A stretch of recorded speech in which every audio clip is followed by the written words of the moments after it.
La route nationale numéro 42 sort des oubliettes.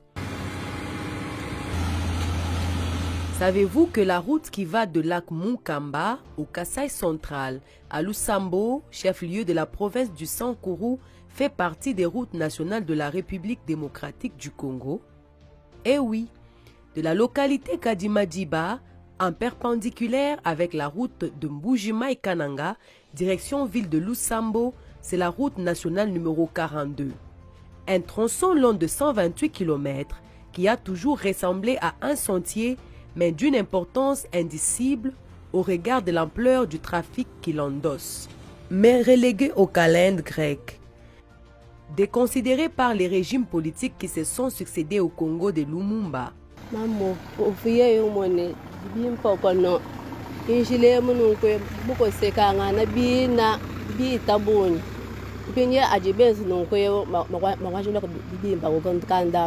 Qui l'eût cru? Il a fallu attendre qu'un véritable enfant du pays prenne le règne de ce continent au sein d'un continent, la République démocratique du Congo, pour que le dossier de la route nationale numéro 42 soit retiré des tiroirs et épousseté.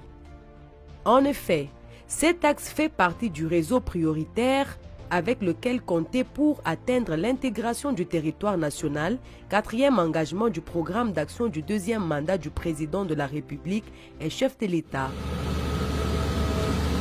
Son Excellence Félix Antoine Tshisekedi Tshilombo a pris l'engagement de construire 3750 km de route durant son second quinquennat et la RN 42 est du nombre.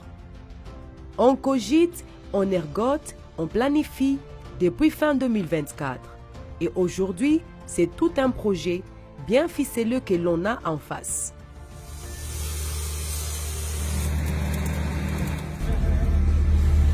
La pancarte géante circonscrit bien la teneur de ce qui se trame dans cette partie centrale du pays. Loin de regard, on peut y lire le projet de réhabilitation de la route Lusambo-Lac-Mukamba en République démocratique du Congo. Ce projet part de l'intersection de la route nationale numéro 1 et de la route nationale numéro 42 depuis le lac Mukamba et s'étend jusqu'à Lusambo, province du Sankuru. Ce projet comprend principalement des travaux d'excavation, la construction des trachées, la construction des petits ponts et la protection des pentes le long de la route. L'ensemble de la route sera constitué d'un revêtement en asphalte à double surface. Un voyage de 1000 km commence par un pas, dit-on. Cet ambitieux chantier est déjà en marche. Aujourd'hui, sur le terrain, 10 premiers kilomètres sont totalement pris en main par l'entreprise Sino Hydro, sous-traitée par Cisc SA. Palier après palier, sur plus ou moins 3 km, les travaux d'assainissement sont faits entièrement du côté droit et sont en cours à gauche. La chaussée progressivement rechargée en même temps que des étapes importantes sont franchies sur les autres parties.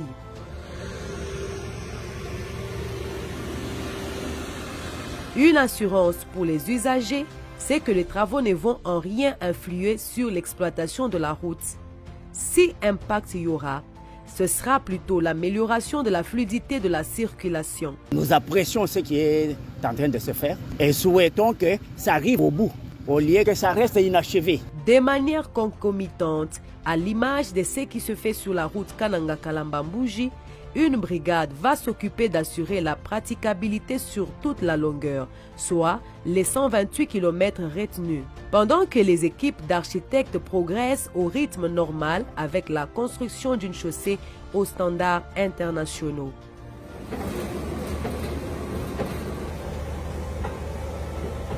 C'est du lourd et c'est du sérieux. À quelques encablures du chantier à Bakwamaï, en territoire de Djimbelenge, est aménagée une carrière avec une usine de concassage en cours d'installation sur l'une des berges du lac Foix.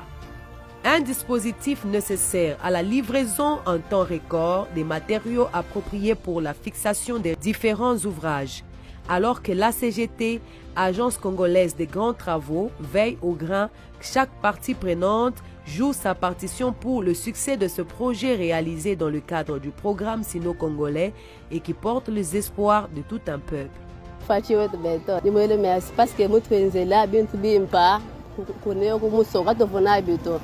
Nous les félicitons et nous souhaitons qu'ils fassent comme ça. Que ça se fait comme ça un peu partout. Que ça ne se limite pas ici à Limbelengue, que ça aille loin.